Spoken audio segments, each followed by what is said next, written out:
Hello everyone and welcome to Impact. I'm Nick Barber, your host for the government segment, and today our special guest is a return guest, Chief Mike Della Rocco from the Schenectady Fire Department. Welcome, Chief. Very Thanks nice for coming to see you, again. Nick. Good to see you again. Thanks very much, Good Nick. to see it's you a pleasure here. to be here. Why are you here today? What are we going to talk about? Well, this week is Fire Prevention Week, and I'd like to talk a little bit about Fire Prevention Week and some things that people can do to help keep themselves safe at home. A little background on Fire Prevention Week always occurs on the anniversary of the Great Chicago Fire, which some people may be familiar with, some people may not be familiar with, but it always occurs that week. And right now, the National Fire Protection Association is the agency which puts out all kinds of educational materials for Fire Prevention Week. And this year, Schenectady Fire Department has joined with NFPA in their program, which is make sure you have two ways out. And it's one of the messages that we deliver to school children. And we have had some situations where children have gone home and a window's been stuck or something, and they've broken a window. Yeah. Some things like Right. that. Or a door's locked or something. But it shows they're paying attention to Yeah. the lessons they've learned in school. And we're trying to get those messages out again. And specifically here in Schenectady, we're focusing in on making sure that your smoke detectors work, that your carbon monoxide detectors work, and as another little side lesson, we're talking about smoking safety. Yes.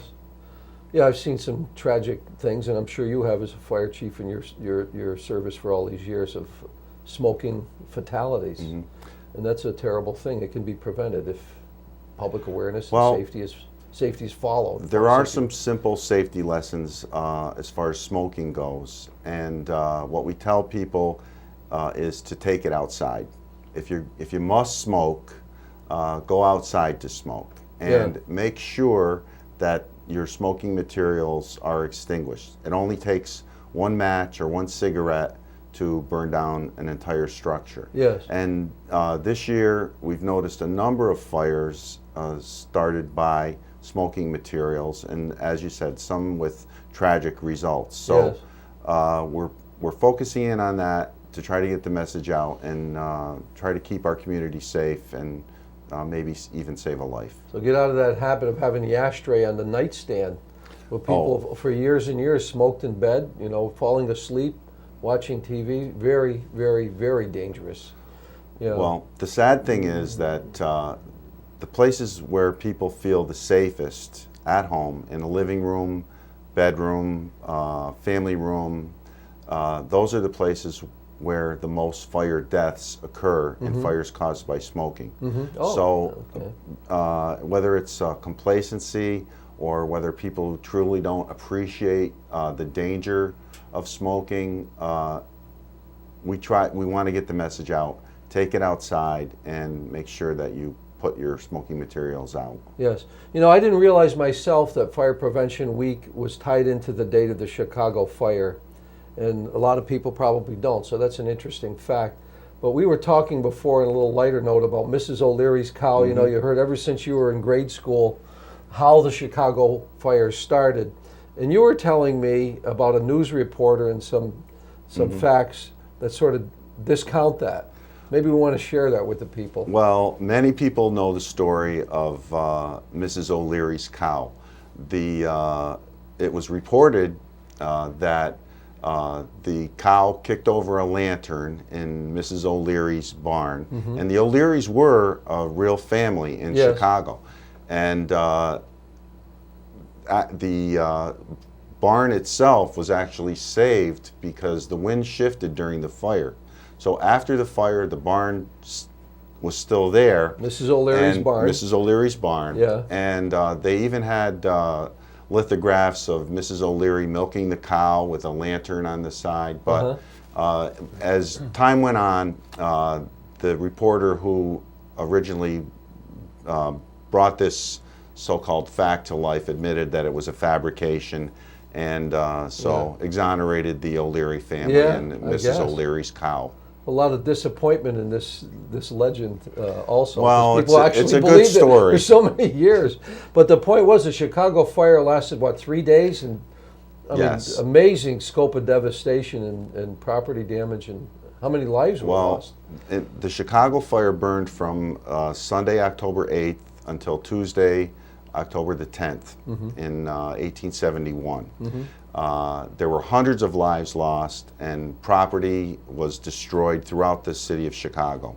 Many people don't know that on October 8th, another fire occurred in Peshtigo, Wisconsin, that actually killed 1,500 people. Wow.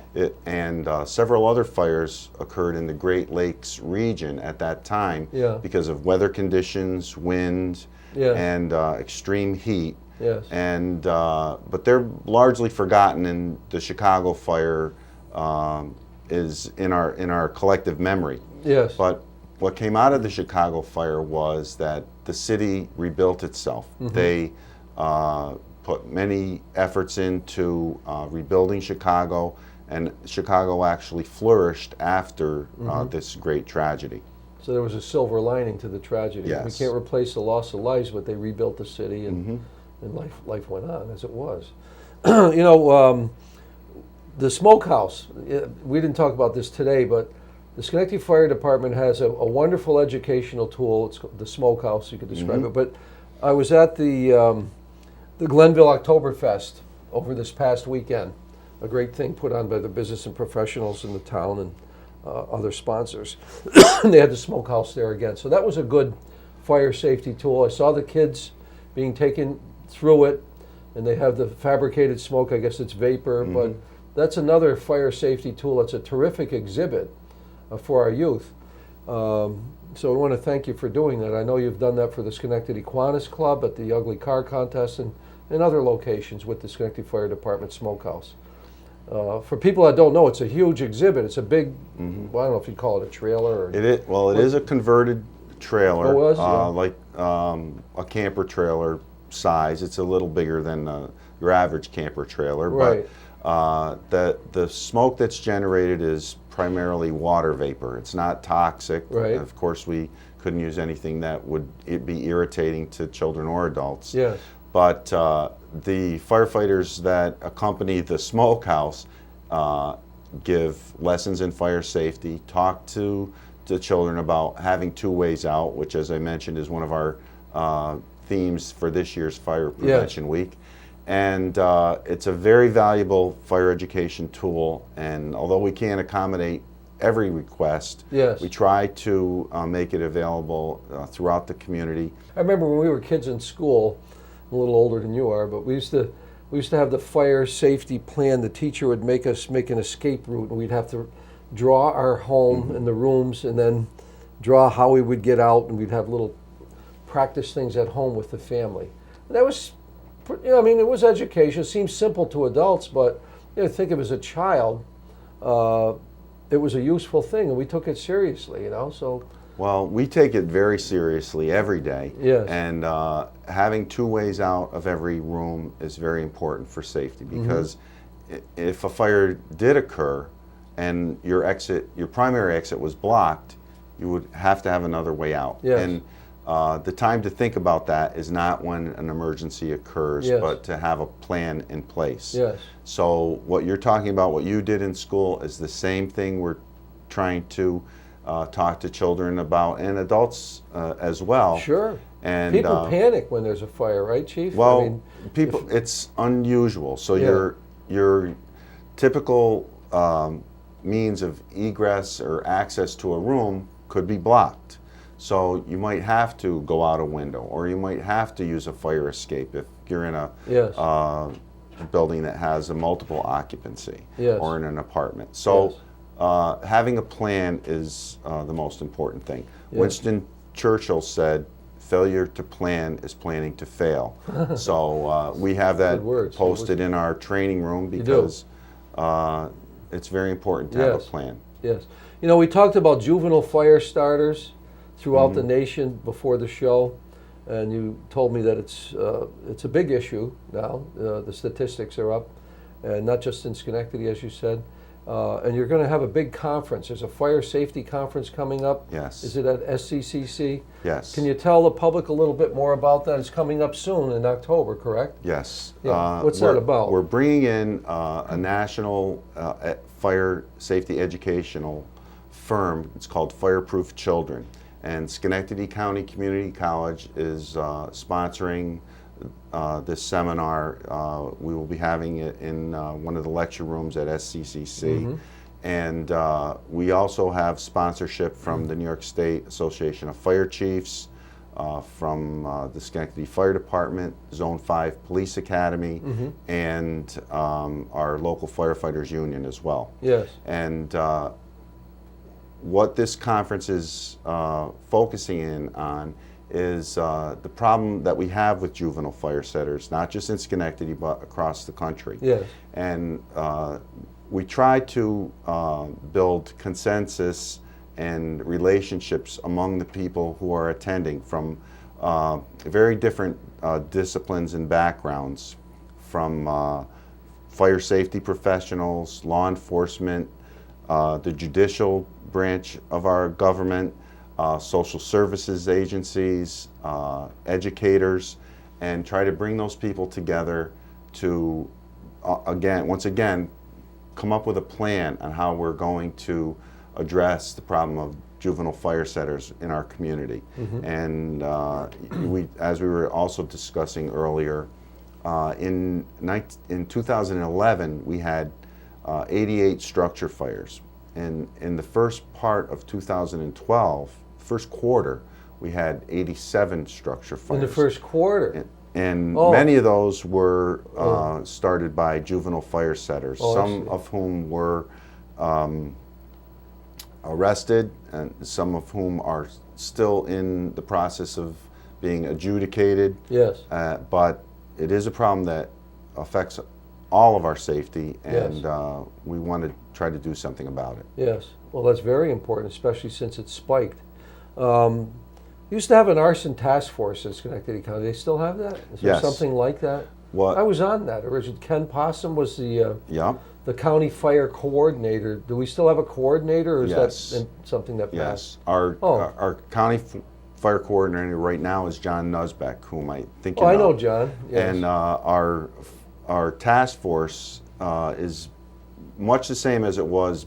You're talking back in the 1980s. Yeah, in the 80s. We have a group of people working together, not just on investigation, but also taking a proactive approach with fire education and fire prevention. Yes. And our task force includes people from the DA's office, our fire investigators from the Schenectady Fire Department, Schenectady Police Department detectives and evidence technicians, investigators from the Bureau of Alcohol, Tobacco, Firearms, and Explosives, the New York State Office of Fire Prevention and Control, and also people in the insurance industry. And it's one of the things that we need to develop more. You talk about insurance, is working with people on the private side as well as the government side to work together to try to address the problem that we have. Well, we've been visiting with Chief Michael Della, Rocco, the Chief of the Schenectady Fire Department. Chief, thanks for being here. We appreciate it. And if people want more information, you have a website? Our Firefighters Association has a website, has a great deal of very interesting and useful information, and it's SchenectadyFirefighters.com. That's very easy to find. SchenectadyFirefighters.com. So go to that website and think about Fire Prevention Week. And Chief, thanks again for coming, and we hope to see you again soon. Thanks very much. Thank Nick. you. Always a pleasure. You've been watching Impact. I'm Nick Barber, your host. Thanks for watching, and we'll see you next time.